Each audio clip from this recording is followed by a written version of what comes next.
दोस्तों gall of student channel में आप लोगों का स्वागत है। आज देखेंगे एक्सरसाइज 13.5। देखिए पहला प्रश्न है आपका, क्या दिया हुआ है, व्यास 3 मिलीमीटर वाले तांबे के तार को, ठीक है, 12 सेंटीमीटर लंबे और 10 सेंटीमीटर व्यास वाले एक बेलन पर इस प्रकार लपेटा जाता है कि वह बेलन के वक्र पृष्ठीय क्षेत्रफल को पूर्णतः ढक लेता है और तार की लंबाई और द्रव्यमान ज्ञात करने बोलता है। तो ये क्या है, एक वायर है आपका दिया हुआ है, उसको क्या करता है, एक बेलन में लपेटा जाता है। तो ये आपका बेलन है, ये वायर जैसे लपेटा गया है, ठीक है, ऐसे करके वो लपेटा गया है वक्रीय, ठीक है, ऐसे लपेटा गया है। इसकी ये ऊंचाई कितनी दिया हुआ है, इसका 12 सेंटीमीटर लंबाई दिया हुआ है, ये h दिया हुआ है इसका, ठीक है। ये आपका डायमीटर दिया हुआ है d इक्वल टू कितना दिया हुआ है, 10 सेंटीमीटर, ठीक है। तो r इक्वल टू निकाल लीजिए, 10/2 हो जाएगा, तो कितना हो जाएगा, 5 सेंटीमीटर, ओके। अब देखिए भाई आपको क्या बोला है कि देखिए एक बेलन है, एक इसको तांबे का तार मान लेते हैं, ठीक है, इसको क्या करता है, लपेटता है, ठीक है।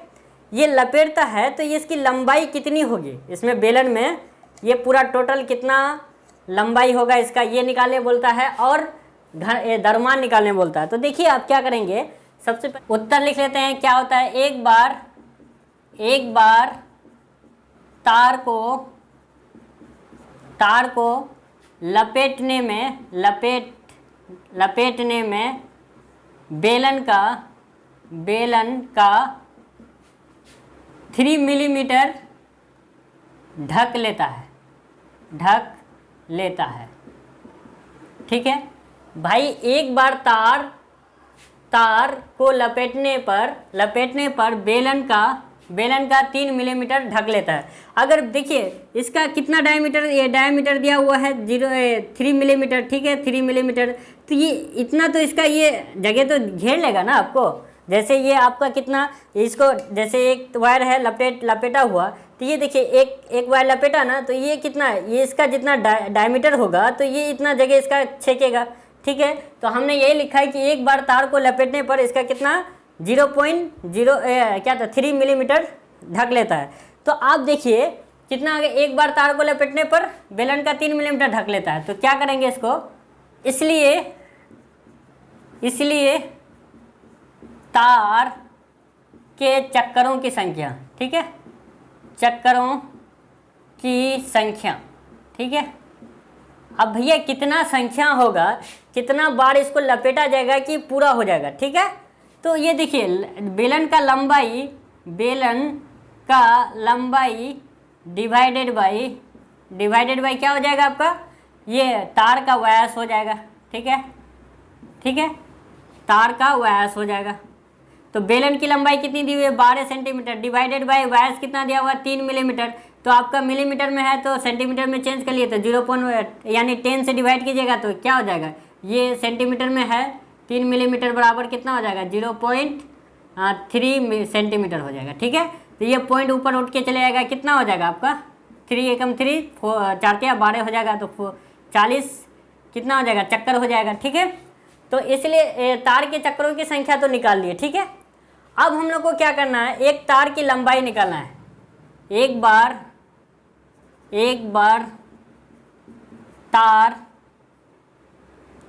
तार की लंबाई, ठीक है। अब एक बार तार की लंबाई, देखिए भाई इसको जो लपेट रहे हैं हम, ठीक है, ये देखिए एक बार हम इसको लपेटे, यहाँ से यहाँ तक एक बार लपेटे ना, इसको यहाँ से यहाँ तक एक बार लपेटे तो ये क्या, एक वृत्तनुमा बना कि नहीं। देखिए यहाँ से ऐसे करके यहाँ तक एक वृत्त, एक बार का बल बोलते हैं, एक बार तार की लपेट की लंबाई देखते हैं इसका, ठीक है। तो ये क्या हो जाएगा, एक वृत्त की परिधि क्या हो जाता है, 2πr, ओके, ठीक है। तो ये इतनी लंबाई इसकी निकल गई, एक की निकल जाएगी तो पूरी टोटल की निकल जाएगी, ठीक है। तो आप क्या करेंगे इसको, 2πr, तो 2 इंटू पाई कितना है, पाई को रहने देते हैं, r कितना आपका बेलन का 5 है, तो ये कितना हो जाएगा, 10 पाई आपका हो जाएगा, ठीक है, इतना सेंटीमीटर हो जाएगा। अब देखिए एक बार तार की लंबाई 40 बार, कितना बार लपेटा जाता है, 40 बार तार की लंबाई, ठीक है, कितना बार, 40 बार। तो आप इसको 40 से मल्टीप्लाई कर दो, 40 इंटू 10 पाई, ठीक है, तो कितना हो जाएगा 400 इंटू 22/7, ठीक है, तो ये कितना हो जाएगा 4 दूनी 8 और 4 दूनी 8, डबल जीरो बैठ जाएगा तो कितना होगा 7, तो ये कितना हो जाएगा 1257.14 सेंटीमीटर हो जाएगा। ठीक है, इसको मीटर में भी चेंज कर सकते हैं लेकिन हम लोग को ज़रूरत नहीं है, ये मीटर हो जाएगा। ठीक है, 100 से डिवाइड कर दीजिए तो मीटर हो जाएगा। 100 सेंटीमीटर बराबर 1 मीटर, याद रखिएगा आप लोग। उसके बाद क्या करेंगे, हम लोग को तो ठीक है ये कितना निकल गया, 40 बार तार की लंबाई कितनी हो गई, यानी 1257.14 सेंटीमीटर, तो हम लोग को तो लंबाई निकल गई। फिर आप क्या करना होगा भाई, हम लोग को द्रव्यमान भी तो निकालने बोला है, तो द्रव्यमान निकालने के लिए तो आपको क्या आयतन निकालना होगा। तो द्रव्यमान का फॉर्मूला होता है आयतन इंटू घनत्व, आयतन इंटू घनत्व। तो फिर इसका तार का आयतन निकाल लीजिए आप, तार का आयतन कितना हो जाएगा। देखिए तार का अनुप्रस्थ काट का क्षेत्रफल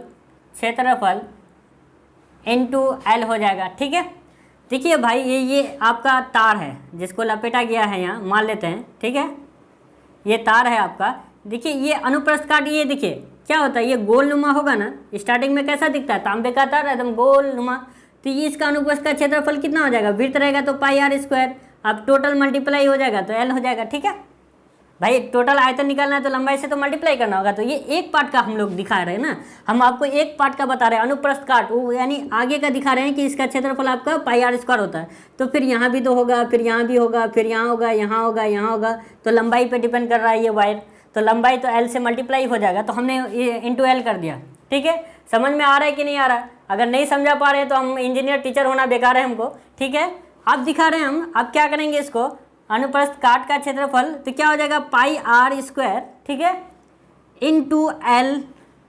अब पाई कितना 22/7, आर कितना है आप देखिए, ये कितना हो जाएगा 0.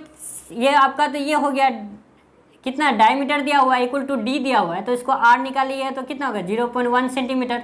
ठीक है, तो ये 0.2 बार लिखेंगे आर 0.1।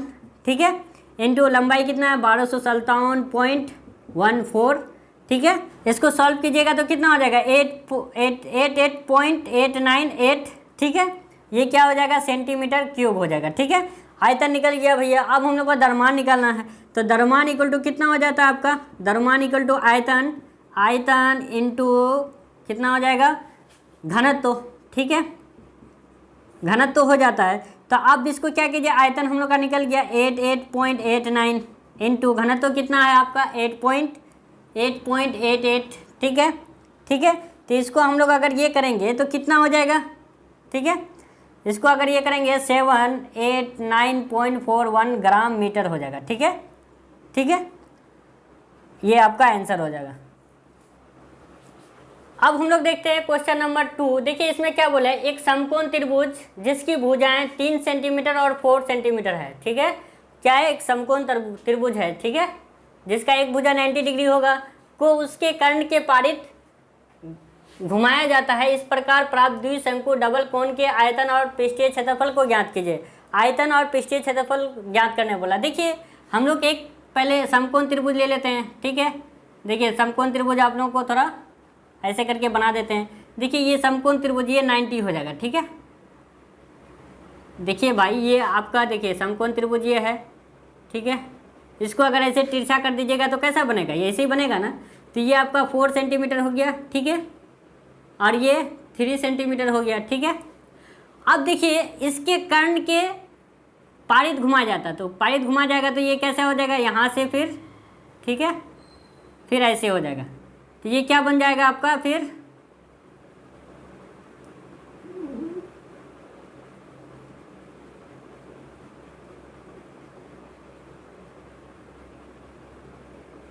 ठीक है, ऐसे बनेगा कि नहीं बनेगा। ठीक है, अब हम लोग क्या करेंगे, देखिए ये कर्ण के पारित घुमाया गया तो इसको ए मान लेते हैं, इसको बी, इसको सी, इसको डी। ठीक है, अब भैया बोला है कि डबल शंकु बनेगा। देखिए शंकु बना कि नहीं बना, एक देखिए एक ऊपर एक शंकु ऊपर बना, देखिए यहाँ से यहाँ तक एक शंकु बना। ठीक है, और एक यहाँ से यहाँ तक बना कि नहीं बना। ठीक है, ये आपका दूसरा शंकु है। ठीक है, शंकु 2, ये शंकु 2, ये शंकु 1। देखिए 2 शंकु बना ना आपका। अब देखिए भाई, अब इसका हम लोग को त्रिज्या नहीं मालूम है। ठीक है, क्या नहीं दिया हुआ है, त्रिज्या नहीं दिया हुआ है। तो अब हम लोग त्रिज्या निकाल सकते हैं ना, इसको ओ मान लेते हैं। ओके ठीक है, मान लेते हैं। अब क्या करेंगे, देखिए त्रिभुज उत्तर त्रिभुज ए बी सी एक समकोण त्रिभुज है। ठीक है, ये क्या है, ए बी सी एक क्या है, समकोण त्रिभुज बनाए हम लोग। फिर इसके पारित हम लोग को घुमा दिए। ठीक है, अब बोले देखिए आपका ए सी मालूम नहीं है, कर्ण मालूम नहीं है, तो ए सी क्या हो जाता है, ए सी इक्वल टू हो जाएगा रूट, यानी देखिए ए सी आपका मालूम नहीं है ना, तो जैसे ये आधार हो गया, ठीक है, ये लंब हो गया, ठीक है, ये कर्ण हो गया, ठीक है, ये हम लोग का कर्ण है। ठीक है, तो कर्ण तो क्या हो जाएगा, तो दोनों को स्क्वायर हो जाएगा, 4 स्क्वायर प्लस 3 स्क्वायर, तो क्या हो जाएगा रूट 16 प्लस 9 क्या हो जाएगा 25, तो रूट 25 का 5 सेंटीमीटर आपका ये टोटल आ गया। यहाँ से यहाँ तक आपका कितना आ गया, आपका टोटल आपका ये आ गया h इक्वल टू 5 सेंटीमीटर। ठीक है, यहाँ से यहाँ तक ये टोटल आपका 5 सेंटीमीटर आ गया। ठीक है, अब हम लोग त्रिभुज समकोण त्रिभुज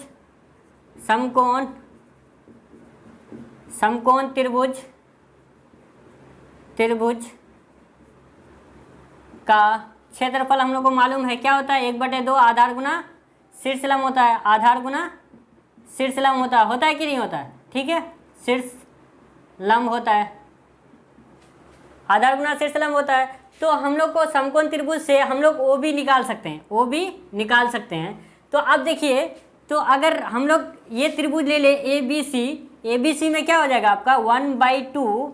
देखिए ये अगर आधार हो गया आपका, ये आपका ए सी अगर आधार हो गया, तो बी ओ डी क्या हो जाएगा आपका, यहाँ से यहाँ तक आप लंब हो जाएगा, तो ये लंब हो जाएगा, तो लंब ओ डी है। ठीक है, ओ बी है, इक्वल टू क्या हो जाएगा 1/2 आधार क्या हो जाएगा इसका 3 सेंटीमीटर और शीर्षलंब 4 सेंटीमीटर। ठीक है, कोई दिक्कत नहीं है भाई, ये समकोण त्रिभुज बना तो इसका आधार और इसका शीर्षलंब हो जाएगा, तो दोनों का ये क्षेत्रफल हम लोग निकाल करके ओ भी निकल सकता है। ठीक है, 1/2 और ए सी कितना है हम लोग का 5 सेंटीमीटर, वो भी हम लोग को मालूम नहीं है, और ये कितना हो जाएगा 2 एकम 2, 2 दूनी 4, तो ये क्या हो जाएगा 6। ठीक है, तो अब हम लोग ओ भी निकाल लेते हैं, ये क्या हो जाएगा 6 इंटू 2 ऊपर चले जाएगा, कितना हो जाएगा फिर 5, तो कितना हो जाएगा 6 दूनी 12/5। ठीक है, तो ये क्या हो जाएगा 5 दूनी 10, 2.4 सेंटीमीटर, किसमें दिया हुआ है सेंटीमीटर। ठीक है, तो हम लोग क्या निकल गया आपका ओ बी क्या है, ये आर है, आर। देखिए यहाँ से यहाँ तक इसकी त्रिज्या,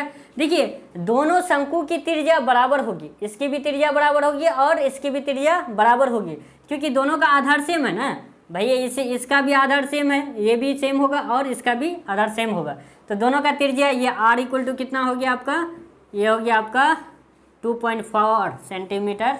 ठीक है भैया, आर तो निकाल लिए। अब हम लोग को क्या बोलता है, डबल द्विशंकु के आयतन, ये आयतन निकालने बोलता है, तो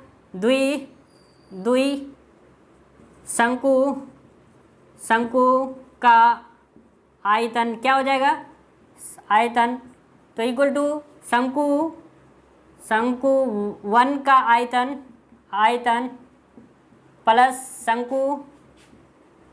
शंकु 2 का आयतन। ठीक है, कोई दिक्कत नहीं है। तो शंकु 1 का आयतन कितना हो जाएगा 1/3 पाई आर स्क्वायर एच। ठीक है, इसका भी कितना हो जाएगा पाई आर स्क्वायर एच। तो ये देखिए यहाँ से यहाँ तक इसका एच होगा, ठीक है, इसको H1 मान लेते हैं, और यहाँ से यहाँ तक इसका होता है H2 मान लेते हैं। ठीक है, तो इसका H1 और शंकु 2 का H2 हो जाएगा 1/3 पाई आर स्क्वायर H2। ठीक है, कोई दिक्कत नहीं है। अब इसको क्या करेंगे 1/3 पाई आर स्क्वायर को कॉमन ले लीजिए, क्योंकि आर दोनों में सेम है, तो आर क्योंकि इसका भी आर सेम है, ऊपर वाले का शंकु 1 का भी सेम है और शंकु 2 का भी आर त्रिज्या सेम है, तो ये क्या हो जाएगा H1 प्लस H2। ठीक है, तो ये क्या हो जाएगा 1/3 इंटू 22/7 इंटू आर कितना है आपका, आर ये आ गया 2.4 इंटू 2.4 हो जाएगा। ठीक है, H1 कितना है आपका, देखिए दोनों डिवाइड के टोटल कितना है 5 है, तो H1 प्लस H2 कितना हो जाएगा 5 हो जाएगा। ठीक है, कोई दिक्कत नहीं है। अब इसको क्या लिख सकते हैं हम लोग, ये हो जाएगा आपका टोटल आंसर कितना हो जाएगा 30.14 सेंटीमीटर क्यूब आंसर हो जाएगा। ठीक है, ये आपका निकल गया शंकु का आयतन। अब हम लोग को निकालना क्या है, क्षेत्रफल भी निकालना है शंकु द्विशंकु का। तो शंकु का क्षेत्रफल कितना हो जाएगा, द्विशंकु का पृष्ठीय क्षेत्रफल कितना हो जाएगा, ये शंकु 1 का पृष्ठीय क्षेत्रफल, शंकु 1 का वक्रीय पृष्ठीय क्षेत्रफल, पृष्ठीय क्षेत्रफल प्लस शंकु 2 का वक्रीय पृष्ठीय क्षेत्रफल। ठीक है, तो हम लोग शंकु 1 का पृष्ठीय क्षेत्रफल क्या होता है, पाई आर एल होता है। ठीक है, प्लस पाई आर एल, देखिए इसका भी पाई आर एल होगा और इसका भी पाई आर एल होगा। ठीक है, तो देखिए इसकी त्रिज्या, इसकी शंकु की एल कितनी दी हुई है 4। ठीक है, एल हो गया, इसका कितना हो गया L3। तो ये क्या हो जाएगा, पाई आर तो सेम होगा, तो पाई आर कॉमन ले लीजिए, आर इसमें भी सेम होगा और इस वाले भी शंकु में भी सेम होगा और इस वाले में भी सेम होगा। तो L कितना होगा, L1 और L2। ठीक है, L1 प्लस L2। ठीक है, इसको L2 मान लीजिए, इसको L1 मान लीजिए, तो L2। ओके, तो ये क्या हो जाएगा 22/7 इंटू आर कितना है आपका 2.4। ठीक है, 2.4 इंटू L1 कितना है, L1 आपका 4, L2 कितना हो गया 3। ठीक है, तो ये कितना हो जाएगा 22 इंटू 2.4। ठीक है, ये कितना हो गया 4 3 7। ठीक है, 7 7 कट जाएगा तो कितना बचेगा 24 दूनी 48, ये कितना हो जाएगा 52.75 सेंटीमीटर स्क्वायर, ये आपका आंसर हो जाएगा। ठीक है, हम लोग को दोनों निकालने बोला था, द्विशंकु का आयतन और द्विशंकु का क्षेत्रफल। ठीक है, दोनों निकाल लिए। ये क्या हो गया 30.14 सेंटीमीटर क्यूब, ये हो गया 52.75 सेंटीमीटर स्क्वायर। अब हम लोग देखते हैं क्वेश्चन नंबर 3। देखिए, एक टैंकी जिसके आंतरिक मापन 150 centimetre into 120 centimetre into 110 centimetre है, यानी 150 सेंटीमीटर, 120 सेंटीमीटर, 110 सेंटीमीटर। इसको मान लेते हैं हम लोग एक टैंकी है पानी का। ठीक है, पानी का टैंकी है। ठीक है, क्या बोलता है, लंबाई कितनी है 120 है, चौड़ाई कितना 150 और चौड़ाई 120 और लंबाई ये ऊंचाई 110 है। ठीक है, देखिए ये कितना पानी है आपका 1,29,600 सेंटीमीटर क्यूब पानी ऑलरेडी इसमें है। ठीक है, तो हम लोग पहले इसका टोटल आयतन देख लेते हैं कितना पानी अटता है। ठीक है, तो हम लोग उत्तर टैंकी का आयतन कितना हो जाएगा, आयतन कितना हो जाएगा 150 इंटू 120 इंटू 110 इक्वल टू कितना हो जाएगा 198,000। ठीक है, ये आपका टैंकी का आयतन है। ठीक है, 1,98,000 सेंटीमीटर क्यूब पानी इसमें आ सकता है। ठीक है, लेकिन इसमें कितना है 1,29,600 पानी ऑलरेडी है इसमें। तो टैंकी में पानी का आयतन, ठीक है, का आयतन ऑलरेडी कितना है उसमें आपका 1,29,600 सेंटीमीटर क्यूब है। समझ में आ रहा है कि नहीं, ये इसकी डायमेंशन दे करके ये टोटल कितना पानी आ सकता है 1,98,000 सेंटीमीटर क्यूब पानी आ सकता है। ऑलरेडी इसमें पानी कितना भरा हुआ है, इतना तक है। ठीक है, अब क्या बोला है कि इस पानी में कुछ छिद्र वाली ईंट तब डाली जाती है, ये समझिए आपका छिद्र वाली आपका ये ईंट है। ठीक है, ईंट है ये। ठीक है, ये छिद्र वाली ईंट है, डाली जाती है जब तक कि टंकी के ऊपर से भर ना जाए। ठीक है, ये टंकी का ये ऊपर तक भर जाए। ठीक है, ये टंकी का ऊपर तक भर जाना चाहिए। ठीक है, भर ना जाए। प्रत्येक ईंट अपने आयतन का 1/17 यानी 1/17वां भाग पानी सोख लेती है। तो यदि प्रत्येक ईंट की माप, देखिए ईंट की माप दिया हुआ है कितना 22.5 सेंटीमीटर, उसके बाद चौड़ाई कितना दिया हुआ है 7.5 सेंटीमीटर, ऊंचाई कितना दिया हुआ है 6.5 सेंटीमीटर। देखिए लंबाई 22.5, चौड़ाई कितना 7.5 और ऊंचाई 6.5। ठीक है, कोई दिक्कत नहीं यहाँ तक। अब हम लोग क्या करेंगे, टंकी में भरी जा सकने वाले ईंटों का आयतन। ठीक है, ठीक है, आप देखिए ये कितना है 1,98,000 है। ठीक है, माइनस कितना है, ये 1,29,600, ठीक है 600 है। अब देखिए भैया, ये देखिए यहाँ से यहाँ तक है, पानी इसका कितना था, टोटल कितना आ सकता है, 1,98,000 सेंटीमीटर क्यूब पानी आ सकता है, लेकिन ऑलरेडी इसमें से 1,29,600 है, तो ये इतना जगह खाली होगा, तो वो जगह आप निकाल लीजिए कितना होगा, ठीक है। उतना ही मेरा ये ईंट आएगा आपका, टंकी में भरी जा सकने वाली ईंटों का आयतन, तो कितना इतना में आएगा आपका ईंट का, ठीक है ठीक है। तो ये कितना जगह इसमें खाली है वो निकाल लीजिए, तो ये कितना हो जाएगा 18, 50, 400, 1,85,400, ठीक है। तो ये कितना हो जाएगा आपका, इतना सेंटीमीटर क्यूब हो जाएगा, इतना ही अटेगा उसमें, ठीक है। अब हम लोग क्या करेंगे, माना कि छिद्र वाली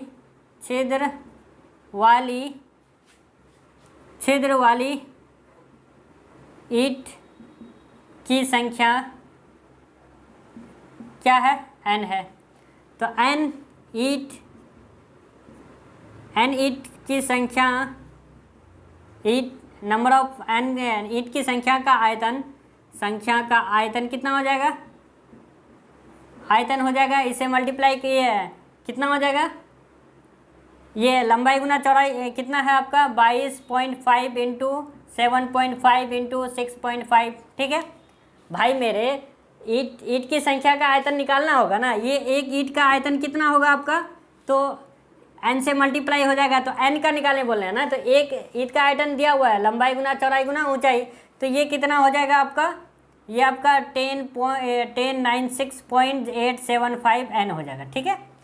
अब हम लोग निकाल लिए n ईंट की संख्या का आयतन कितना, नंबर ऑफ, ठीक है, ईंट की संख्या का आयतन इतना हो गया। अब क्या करेंगे, प्रत्येक ईंट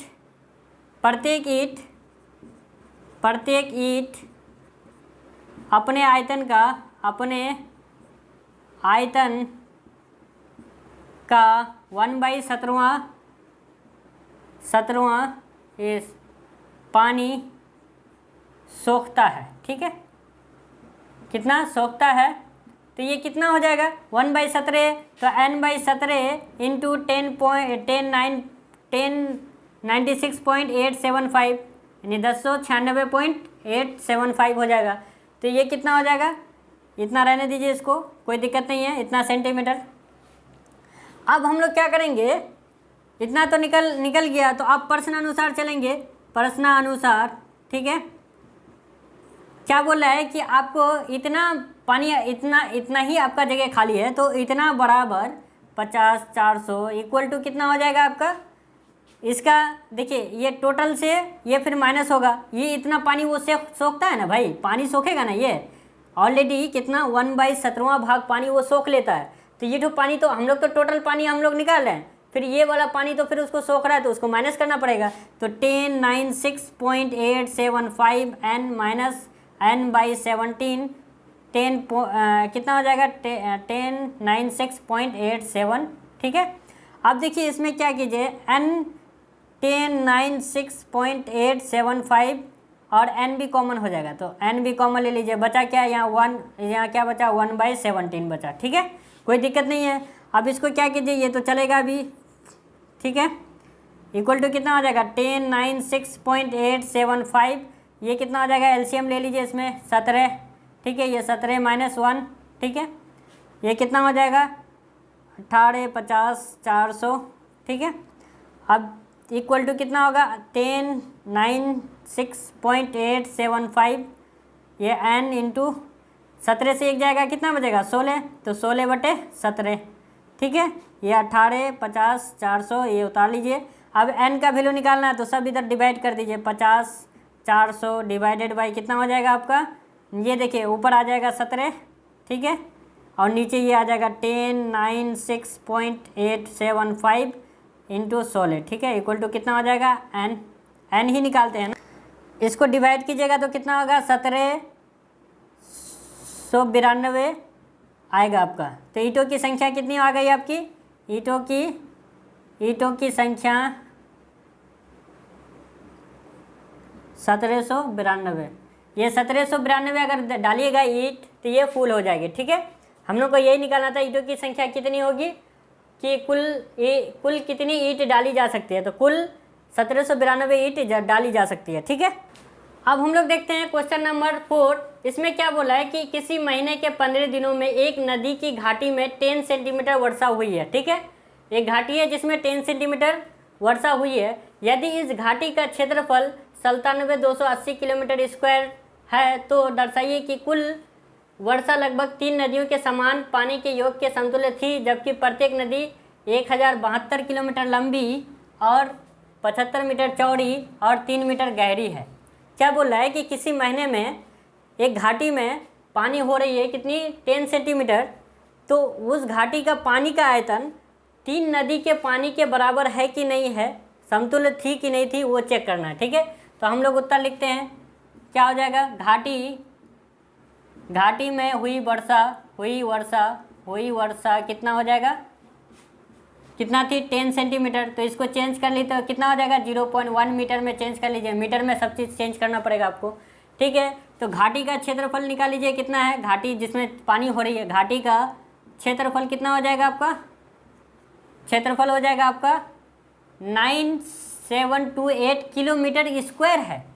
आपका किलोमीटर स्क्वायर है तो 1000 मीटर बराबर 1 किलोमीटर, तो 2 बार किलोमीटर है तो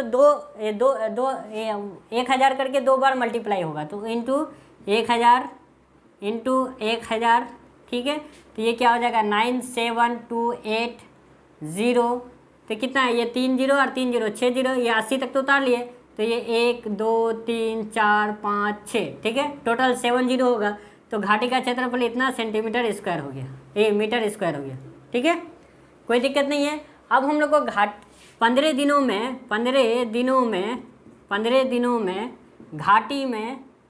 घाटी में हुई वर्षा का आयतन निकालना है, आयतन निकालना होगा। तो कैसे निकलेगा भाई, इससे मल्टीप्लाई कर देंगे तो क्या हो जाएगा 9728 1 2 3 4 5 6 7 0 होगा, तो 0.1 है तो उड़ा दीजिए, नीचे 10 आ जाएगा, 1 कट जाएगा, तो ये कितना बचेगा 9728 2 4 6 0 बच जाएगा, 1 2 3 4 5 6।